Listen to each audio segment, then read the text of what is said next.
Wheels and after-school programs. So everyone, please introduce yourselves and say if you're for or against the budget. We're representing disabled vets and the homeless, and we're against the budget cuts. We're representing business owners, and we're against the budget cuts. We're representing community leaders, and we're against the RIC. We're representing farmers. Are you for or against? I am I'm against the budget stuff. Okay. We are representing the policymakers. Unfortunately, I'm supporting it, the budget cut, and my group is not for it. Okay, and I am here as an administrator, just administrating the conversation. I'm here on behalf of staff, so I'm not taking a position for or against. I'm just helping administrate the conversation, okay?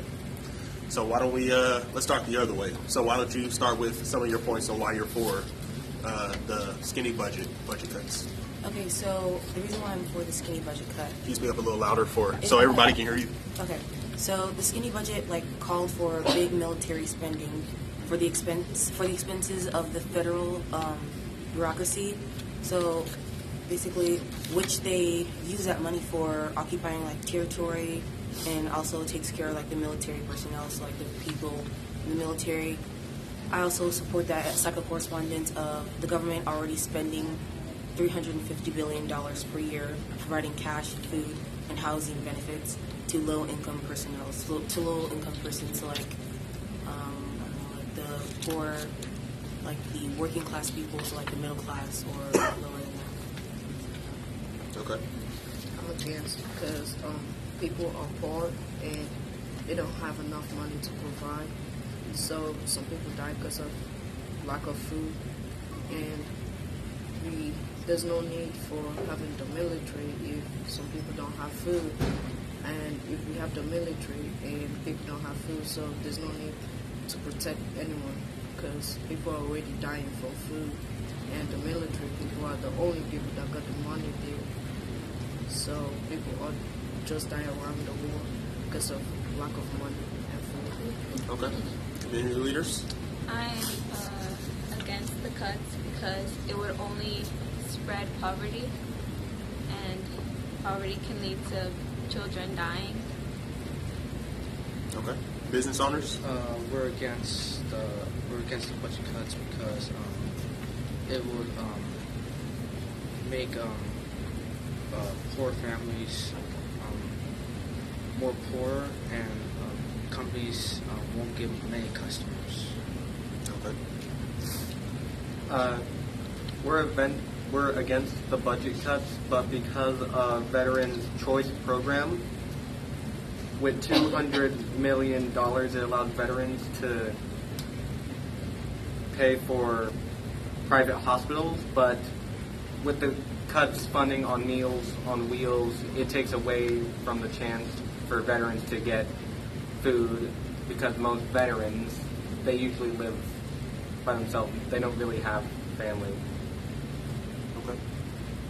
Anybody want to rebuttal to something you heard? Yes. I think it's when she was talking about how the budget cuts will prevent people will increase poverty. I believe that's what she said. But I believe that is true. But the government yet again is spending $350 billion on housing and food. So it's still not effective that well. I know that there is still poverty, but the government is still spending a lot of money on that stuff. So you're saying even though we're reducing the amount that we're spending, we're not just completely cutting it out. Yeah, we're still spending enough. Yeah. Okay. Anything else you guys heard? All right, so business owners, you guys are against the budget cuts completely, right? So wouldn't you say that it depends on what business you own? That if you'd be for or against, right? So if you guys are grocery stores, you might be against, but what about, all the construction companies that, would actually thrive from an increase in infrastructure? I mean, they would, but since like the budget cuts includes the infrastructure programs, such as transportation and stuff like that, they wouldn't really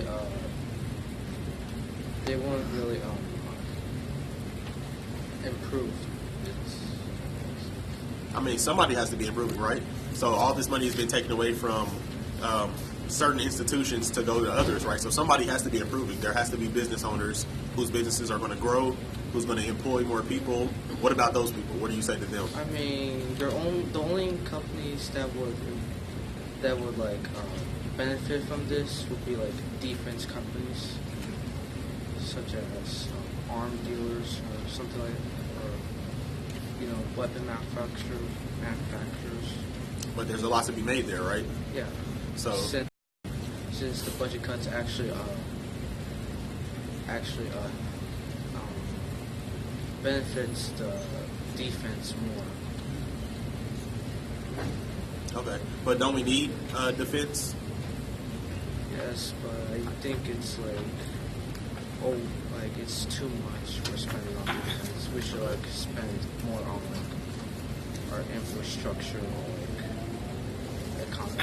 Okay, because I believe you said we don't really need a defense, right? So if we don't have people, if we're not feeding our people, if people are starving, then what do we need to defend, right? But I would argue that homeland defense is extremely important. It's in fact part of the preamble in the Constitution, right? So homeland defense is actually one of the things that the United States holds most important, enough to put it in the preamble of the Constitution, right? So, even though there are people who are hungry in the United States, I'm not denying that at all. There's a lot of food being wasted. There's a lot of people who do not have enough food to sustain a healthy lifestyle. But I think we definitely have something worth defending here, don't you think? You guys want other countries to feel like they can just come and invade at any time, right? So we need a strong homeland defense, right? Yes, but with the budget cuts to the infrastructure, a strong defense, but with a weak infrastructure, will still lead to a collapse in our economy. Okay. You guys agree with that? Disagree? Okay. So we got some new people in. Do you guys have new things to add? Sure. So, I'm against the cut. Okay. So why is because it reduces the likelihood that families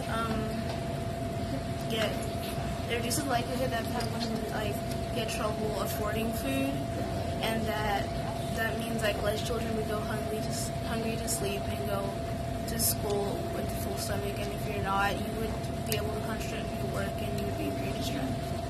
Okay.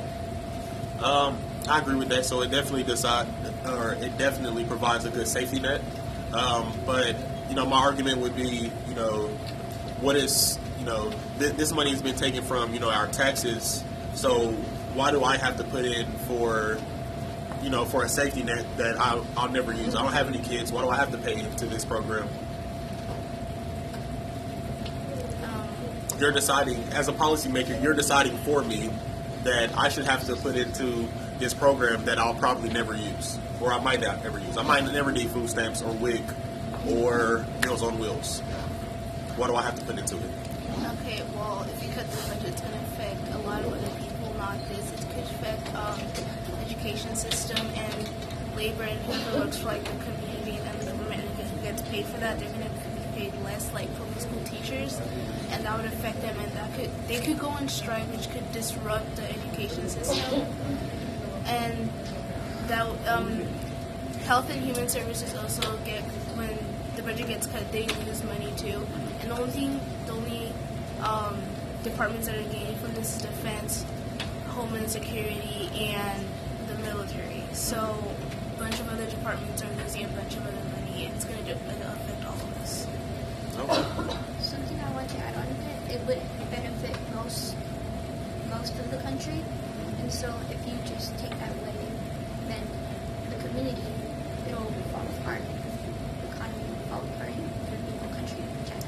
Okay. And you're representing farmers, right? Yeah. Okay. On Kansas, there was 36% that had to choose between paying for food and paying for medicine or medical care, and a person shouldn't have to choose between starving or dying, because they should at least have something to depend on. Even if they pay for it at one point, they might have to need it later on in their life, or their kids might need it, because depending on what they do. And they said that they were building roads, they were going to make money, but they're cutting homes and destroying homes for animals, and the animals are going to end up dying too, and so are the people. So either way, we're going to end up losing. Okay. And you're representing the community leaders. So what if I said that, as a community leader, it's your job. Community leaders are people like pastors, or maybe people who are on the public board of education, or people who hold stake in the community. What if I said that as a community leader, it's your job to empower the community, right? So in doing so, or a good way to do that would be to empower people to feed their own children, to pay for their own medical care, instead of becoming dependent on the government. Yeah, but some people can't do that because they're single parents and they have multiple children because people leave them, or they don't have child support, and so they can't afford to pay for that, so they can resort in churches and other places where they can get food for their children. Yeah, but as a community leader, like I said, you're supposed to empower those people to be better and to do things themselves, rather than saying, well, you can't do it because you're a single parent, so ask the government or ask someone else for assistance. When if you're young and able-bodied, maybe you can do it yourself. Maybe even if you're older, maybe you're 40 or 50, you can go out and work and get health care. Why should the government pay for it? Because sometimes they don't. People have to have it at one point. If they don't have it at one point, they can't have enough money. It'll be there. They can rely on it, and then later they'll get back to what they were doing and get better. They have to have it to depend on it like a source for when things get rough, and then they can go back to how they were doing. What about people who have always been poor? Things have just always been rough. People who are always on food stamps. What about those people? You could help them get a job. Okay, what if they don't?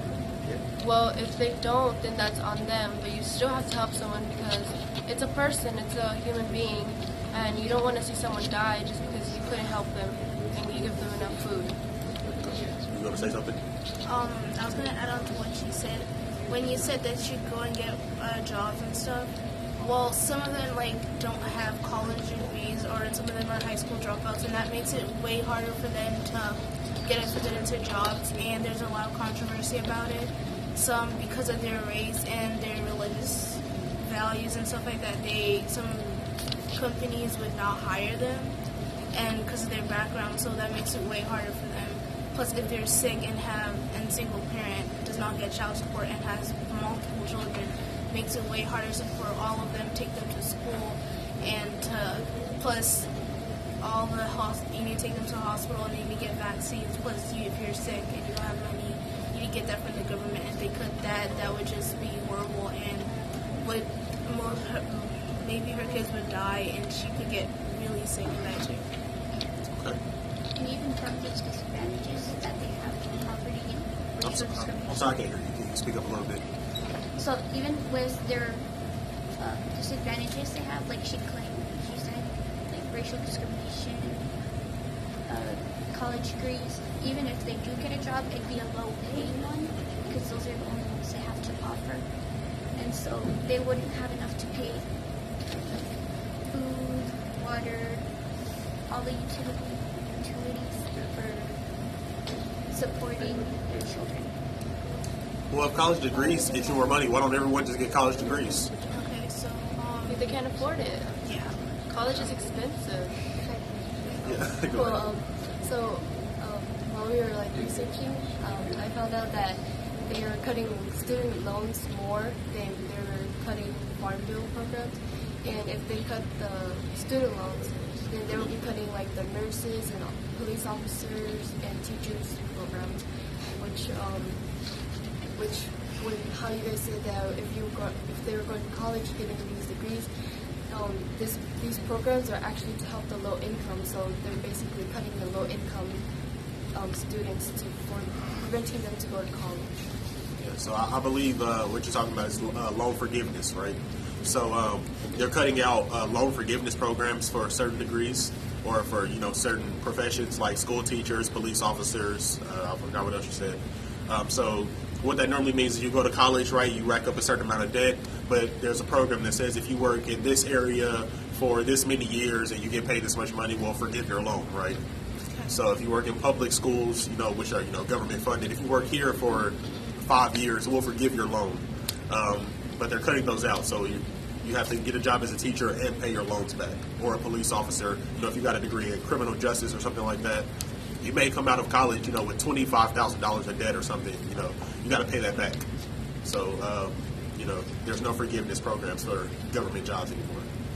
It's what she's talking about. So, what do you guys think about that? Would you guys become school teachers if you found out that loan forgiveness programs were being cut? No, because teachers get paid more than that. Public school teachers get paid a really small amount than they're supposed to, in my opinion, because they do a lot. But if you go to private school, they pay them way more, and that's like really messed up. So if the teacher has loans, is in debt after college, and is already working in a public school which pays her not enough, and she also has house rent, and she probably has kids, and she has to feed herself and stuff, that would put her in more debt, and she could go bankrupt, which is not good. Well, the Secretary of Education, thinks privatized schools are, better anyways.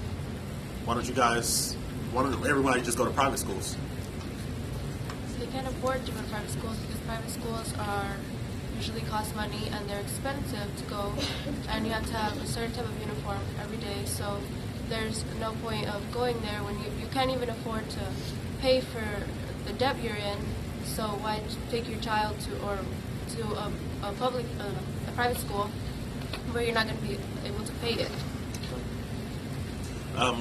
We got some more people. Let's get some more people in here. Some people who haven't spoken yet. Let's get more people because I know we got some really big groups and we've had people in here for a while. So somebody who hasn't spoken. You guys are doing a great job, but let's get some more people in. Some people who haven't been in yet. Somebody who hasn't been in yet.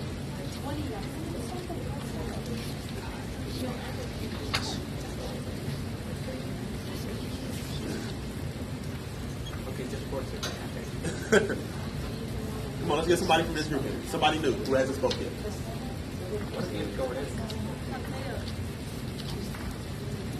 Go ahead. Stand up. Somebody else then. Take it. All right. Okay, so let's go around and introduce ourselves again so we know who everyone is. So just say your name and hold up your group. Tell us who you're representing. My name is Kaya, and we're representing disabled, vets, and homeless, and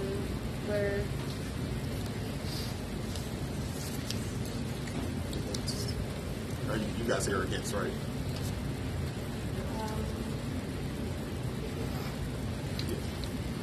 Okay. Go ahead. My name is Daniela. I'm sorry, I can't hear you. My name is Daniela. We're the disorders, and we're against the budget. Okay. My name's Evan, and we're representing community leaders, and we're against the budget cuts. Okay. My name is Ida, and we're representing farmers, and we're against it. Okay. My name is Riley, representing the policymakers, and the majority of us are against it. Okay. So what have you guys heard that you either agree with or disagree with concerning your groups? Most of you guys are against. But what are some things you agree with or disagree with that you've heard? Do we have to go in a circle? Okay, we'll start on this side. We're going in a circle. What are some things that you agree with or disagree with that you've heard? Or some new things that you want to say? I found out that the SNAP program lifted nearly 5 million people out of poverty in 2014. Okay. So, which is, it's really, that's its goal, right? It's to help you, until you get back on your feet. A lot of times, things like SNAP and, WIC, they actually fall short of that. A lot of people who are on it before are at a really, increased likelihood of being back on SNAP at a later date because, they remove it as soon as you get like 2 paychecks or something like that. And so people aren't normally able to climb out of debt before ending up back on it. So that's really a good thing. What about you? They're taking away crop insurance to farmers who make more than $500,000 a year, and they're making insurance more expensive for farmers who are successful. So they'll have to struggle with buying new crops so they can plant it. Okay. So they're taking away health insurance for farmers who make more than $500,000 a year. So $500,000 in any state is 1%. I'm pretty sure. Even in like California, I think that's like they're in the 1%. So I don't think we're so worried about farmers, family farmers who are barely making enough to take care of their families. $500,000 a year is a lot of money for any profession. So go ahead.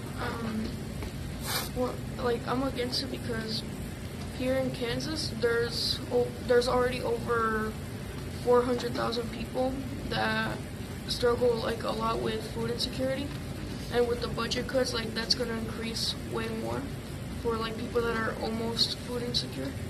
Then the amount here is gonna increase more. And there's only 1.5 million people in Kansas, so if they cut the budgets, that's gonna increase so much that right now, Kansas is number 15 in most insecure state in the whole United States. Okay, you mean Kansas City, right? 1.5 million people. You mean Kansas City, Kansas? No, in Kansas. Kansas the state? Yeah. I think there's a lot more than 1.5 million people in the state of Kansas. Yeah, I'm pretty sure there's more than that. But yeah, so you talked about food insecurity. Do you guys know what that is? Does everybody know what that is? Okay, so I think the definition is people who do not have enough food to sustain a healthy lifestyle every day. So you need I think it's a general term for the basic metabolic rate. So everyone needs a certain amount of calories to live a healthy lifestyle. So you have to have enough food to meet that requirement 7 days a week to be food secure. If you don't, you're labeled food insecure, right? So it's just people. It doesn't necessarily mean they're starving, but it's people who don't have enough food every single day or access to enough food every single day. Right. So yeah, good points. What about you?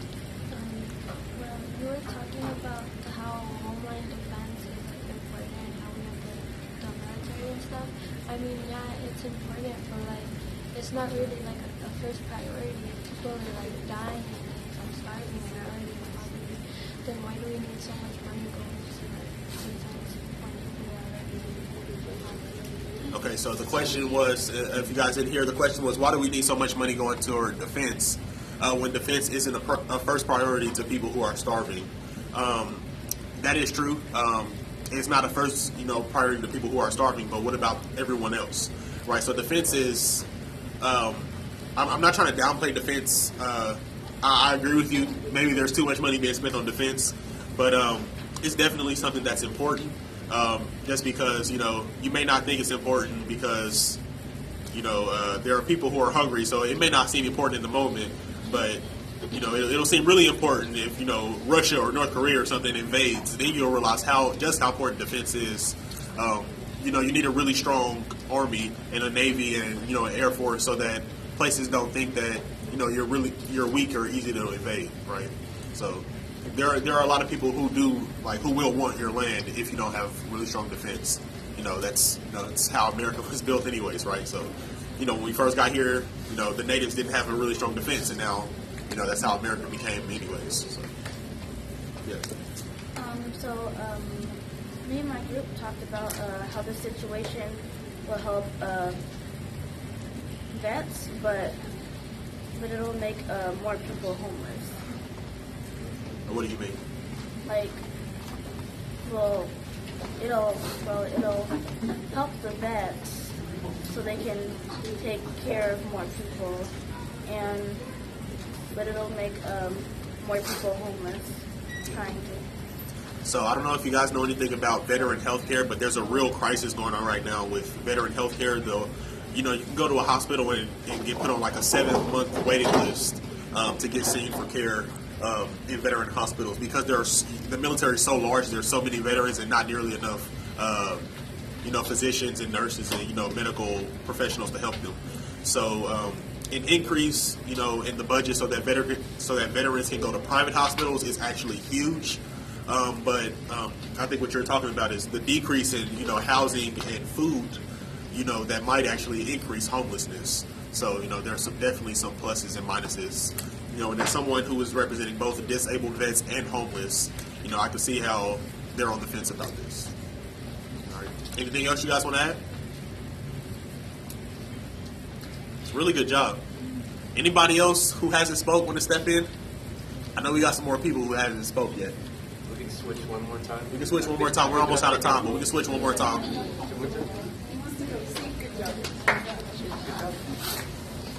Yeah, we're almost out of time, but we can switch one more time.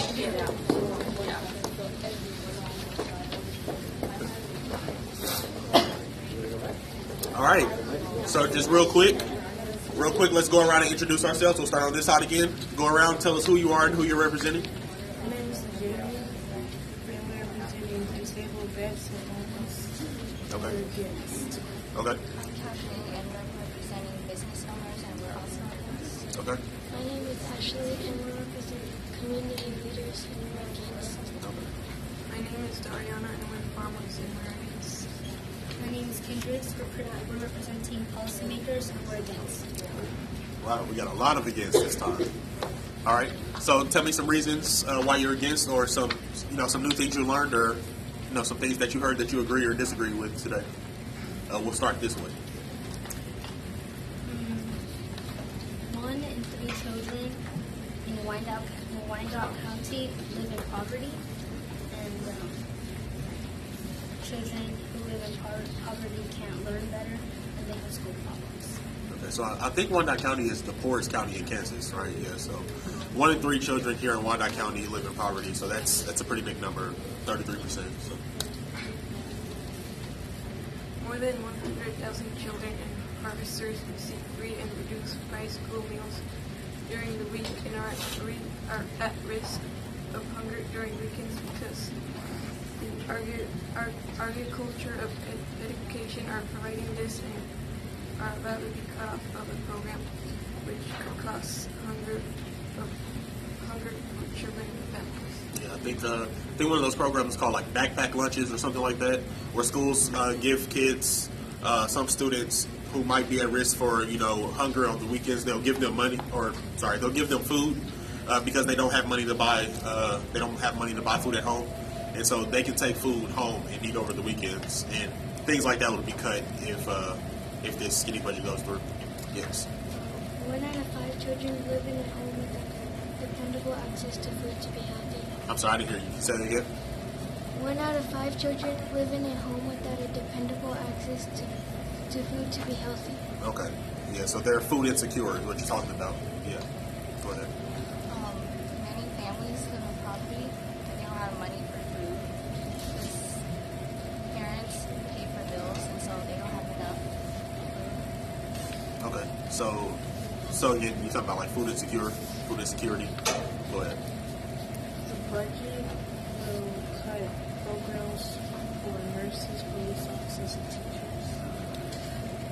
Which are all vital roles in the society, right? You said nurses, police officers, and teachers. All of those things are needed. It's not like we're cutting,